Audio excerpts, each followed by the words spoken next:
So ayan, meron tayong parcel. Gagamitin natin ngayon from yan, Fox Racing Official. Ano to? It's gloves yan mga bossing. Yan, pang bike.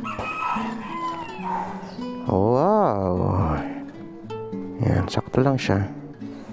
Pero hindi siya advisable pang motor mga boss. Pero kung malalapit-lapit lang yung pupuntahan mo. Ganda di ba? Ganda na. Siyempre, pang fishing din natin yan. Tapos pang bike. Ganda. Tara, gamitin na natin ito. Alright, ito siya.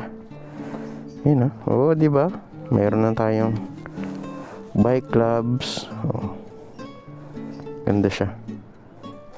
Tapos pang fishing gloves. Tapos yan, pang motorcycle ito. So ito gagamitin natin. Yung ganda yung sa kamay. Gamitin mo pag magbabike ka. Ang ganda nga. Para hindi masakit sa kamay.